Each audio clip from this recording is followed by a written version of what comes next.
Hi friends, welcome to yet another lead coding blog. और अभी बज रहे हैं 10 ऑलमोस्ट। आज को थोड़ा टाइम से पहले हैं, तो देखते हैं आज के कोडिंग क्वेश्चन में क्या चैलेंज मिलता है हमें और कितना सरप्राइज एलिमेंट है उस क्वेश्चन को सॉल्व करने में। तो चलिए बिना टाइम वेस्ट किए चलते हैं कोडिंग स्टूडियो की तरफ।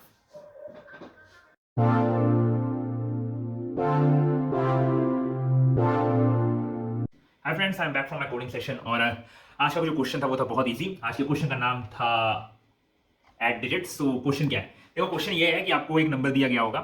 जरूरी नहीं है वो सिंगल डिजिट है या डबल डिजिट है। It can be a very big number which resides inside the range of integer. तो आपको क्या करना है, तब तक सम करते रहना है जब तक क्या कहते हैं, ये क्या कहते हैं, सिंगल डिजिट के अंदर आपका सम नहीं आएगा। तो बात तो ये है कि इसका जो बेसिक सॉल्यूशन है वो तो सभी कर लेते हैं, तो मैंने भी वही किया था और वो तो मतलब मेरा सबमिट हो गया फर्स्ट ट्राई में, ऐसी कोई बात नहीं है।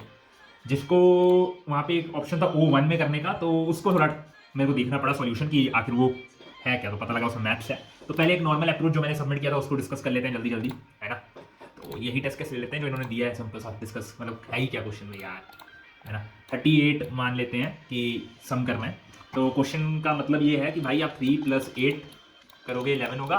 अब 11 का 1 + 1 करोगे तो 2 होगा, और जैसे 2 आ गया क्योंकि ये पूरे सिंगल डिजिट में कन्वर्ट हो चुका है, अब रिटर्न कर दोगे 2।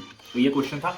मेरी अप्रोच सिंपल थी, क्या कहते हैं, मैं क्या करूंगा, मैं तब तक सम करते रहूंगा अपने रिजल्ट के अंदर मॉडुलस 10 कर करके। बेसिकली 38 है तो मॉडुलस 10 किया तो 8 आया। अपने आंसर के अंदर मैंने 8 अपेंड किया और 38 में से 38 को 10 से डिवाइड किया तो 3 बचा। अगली बार क्या होगा, 3 mod 10 होगा। 3 mod 10 होते ही वो 3 आएगा डिजिट, और जो 3 डिजिट आएगा वो मेरे 8 के साथ ऐड हो जाएगा। 8 के साथ ऐड होते ही मेरा वो जो रिजल्ट है वो 11 हो जाएगा। और मेरा अब जब वो 3/10 होगा तो वो 0 हो जाएगा। जैसे ही मेरा ये रिजल्ट 0 हो जाता है, मैं क्या करता हूँ, मैं चेक करता हूँ क्या मेरा जो रिजल्ट है वो ग्रेटर देन 9 है कि नहीं, क्योंकि मेरा रिजल्ट की जो वैल्यू है वो लेस देन 9 होगी तभी ना मैं स्टॉप करूंगा। अगर वो ग्रेटर देन 9 है तो मैं अपने उस n की वैल्यू को दोबारा रिजल्ट से इक्वल कर देता हूँ और अपने रिजल्ट को 0 कर देता हूँ। बेसिकली अब वो आंसर 11 के लिए प्री कंप्यूट होगा। आप रिकर्शन भी लिख सकते हैं, मैंने आइट्रेशन के अंदर एक तरह से वो चला दिया, तो ये कंटिन्यू होता रहेगा। तो अब वो 1 + 1 होके 2 हो जाएगा और 2 रिटर्न हो जाएगा। थोड़ा सिंपल है, मतलब समझ रहे हो ना। मॉडुलस 10 कर करके डिजिट को ऐड करते रहो, फिर डिवाइड बाय 10 कर करके उसको छोटा करते रहो, और अगर तुम्हारा वो डिवाइड कर करके 0 पहुंच गया और तुम्हारा जो रिजल्ट है वो अभी भी ग्रेटर देन 9 है तो फिर से इस स्टेप को रिपीट करो, अदरवाइज लेस देन 9 हो गया तो आंसर रिटर्न कर दो रिजल्ट। अब चक्कर ये है कि इसका एक एलिगेंट सॉल्यूशन अवेलेबल है। वो जब मैंने देखा तो मैं भी थोड़ा भाई कंफ्यूज हो गया कि ये क्या है। मतलब बेसिकली एक फॉर्मूला है, तो ये जो फॉर्मूला के चक्कर होते हैं ना, ये सब मेरे को अच्छे नहीं लगते। ये मतलब दोगलापन है, ये सब समझ रहे हो। हाँ, तो दोगलापन इसलिए है क्योंकि देखो, एक इंटरव्यू में बैठ के तुम ये थोड़ी ना निकालोगे कि फॉर्मूला क्या निकल रहा है। ठीक है, बीच बीच में कभी कभी अच्छा लग जाता है, मतलब पजल सॉल्व करने बैठे हैं, एक फॉर्मूला निकल गया, दिख गया तो कर दिया। लेकिन ऐसा थोड़ी है, दुनिया के इतने सारे क्वेश्चन है, अब सबका फॉर्मूला निकाल के याद रखूंगा कि क्या टेक्निक है। एनीवे, ठीक है, मतलब है फॉर्मूला तो अब है, क्या कर सकते हैं। वो वन में भाई मांगा है इन्होंने कैसे करना है, तो एक बार देख लेते हैं। एक्सप्लेनेशन कुछ अच्छा है नहीं, और मेरे को लग भी नहीं रहा है मैं समझा पाऊंगा अच्छे से, क्योंकि इसके लिए आपको मैथमेटिकल इंडक्शन जिसने पढ़ा होगा उसमें से फॉर्मूला डिराइव करने की टेक्निक है। Basically what they are saying, क्योंकि ये नंबर आपको डेसिमल में रिप्रेजेंट है, तो आप ये तो समझते हैं ना कि ये 0 से लेकर 9 तक ही रेंज करेंगी सारी चीज़ें। ये तो मतलब समझ में आता है, करेक्ट। तो इनका कहना है कि भाई जो सब कुछ है ना वो हम लोग 9 के फैक्टर से आप रिप्रेजेंट कर सकते हो। बात भी सही है। जैसे अब देख लेते हैं क्या चक्कर है।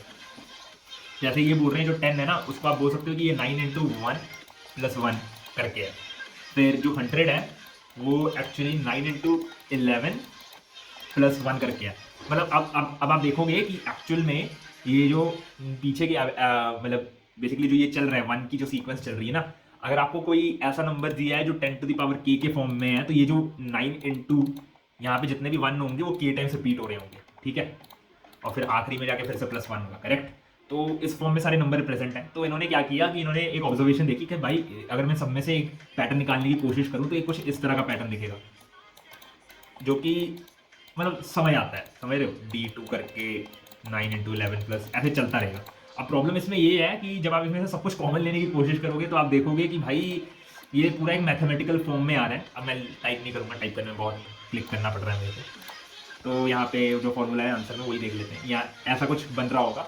तो इसमें से भी आप कॉमन ले सकते हैं। आप देख रहे होंगे चीज़ों को इन्होंने सेपरेट आउट कर दिया, जिसको जब सेपरेट आउट कर दिया तो आपको एक फॉर्म दिख रहा होगा। ये जो फॉर्म दिख रहा है ना, n = D0 D1 D2 का एडिशन dk तक प्लस 9 के मल्टीपल से D1 D2 × 11 ये चल रहा है। फिर इन्होंने बोला कि भाई एक काम करो कि क्या कहते हैं, दोनों साइड मॉड ले लेते हैं। तो जब आप मॉड ले लोगे तो ये सिंपल बन जाएगा। ये तो हमने ऑलरेडी डिस्कस कर लिया ना कि आंसर 0 से लेकर 9 के बीच में लाई करेगा, क्योंकि वो तभी सिंगल डिजिट में आएगा। तो वही कंसेप्ट है, इन्होंने दोनों साइड n mod 9 कर दिया और उसके बाद एक सिंपल सा सॉल्यूशन बन गया। ये सिंपल सा क्या बन गया, एक बार रिपीट कर लेते हैं। सिंपल सा ये बन गया कि ये जो n mod 9 है, इन्होंने बोल दिया कि ये जो एडिशन करोगे जितने भी डिजिट्स का 1 11 1 2 या 3 4, इन सबको लास्ट में जाके करके आपको मॉडुलस 9 ही करना पड़ेगा। और जो कॉमन फैक्टर है वो तो आपने ऑलरेडी बाहर निकाल लिया है। मेरे को पता है मैं अच्छे से समझा नहीं पा रहा हूँ, लेकिन ठीक है, दूसरा वाला अप्रोच जो बताया था वही कर लेना, ये तो बोलने के लिए बताना पड़ रहा है। तो इसके अंदर बस यही है कि आपको क्या करना है, जो आपका सिंपल सॉल्यूशन है वैसे तो वो ये है कि अगर n की वैल्यू इक्वल टू 0 है तब तो आप उसको डायरेक्टली 0 रिटर्न कर दो, which makes sense, n equal to 0 तो रिटर्न 0। अगर ऐसा कोई नंबर ये है जो ऑलरेडी मॉडुलस 9 हो रहा है तो ये मैथ्स की प्रॉपर्टी है कि वो उसका सम करने से 9 ही आएगा, क्योंकि देखो 9 से डिविजिबल होने का तरीका क्या है, every the sum of the digits should be equal to 9, then that number is divisible by 9। Simple सी बात है, 18 पकड़ लो, 1 + 8 9 होता है, 9 इज डिविजिबल बाय 9, हेंस 18 का मॉडुलस 9 आप करोगे तो वो कम होके समेशन खत्म होके 9 पे ही खत्म होगा। सिमिलरली अगर और कोई नंबर है तो उसका n mod 9 रिटर्न कर दो, सिंपल सीधा सा बात है, नो झंझट, कोई बकवास नहीं। और उसको जब आप बाद में सिंपलीफाई करोगे तो आपको एक फॉर्मूला दिखेगा 1 - n - 1 mod 9 का, तो सिंपल सा फॉर्मूला है ये रिटर्न कर दोगे आप आंसर आ गया। तो सिंपल सा क्वेश्चन है, मतलब देख लीजिएगा कोडिंग वॉकथ्रू अगर आपको देखना होगा, है ना, कि कितना टाइम लगा कोड करने में, वो तो मतलब मुश्किल से 1-1.5 मिनट लगा है, उसमें भी मैं थोड़ा सा कंफ्यूज था, लेकिन ठीक है 1-1.5 मिनट के अंदर कर लिया था कोड। और ये जो O1 है ये तो मैंने बता ही रहा हूँ मैं बार बार। मैं मैथमेटिशियन तो हूँ नहीं कि भाई फॉर्मूला निकालूंगा बैठ के, तो मैंने सॉल्यूशन देखा है कि क्या है और फिर समझा, समझ तो आ गया, पर यार मेरे को लग नहीं रहा कि मैंने समझाने लायक समझा था, लेकिन ठीक है। तो ये मैथ्स की प्रॉपर्टी है और ये क्वेश्चन भी हो गया। उम्मीद करता हूँ आपको ये वीडियो अच्छी लगेगी। डू लाइक एंड सब्सक्राइब, मैं आपको कल मिलता हूँ।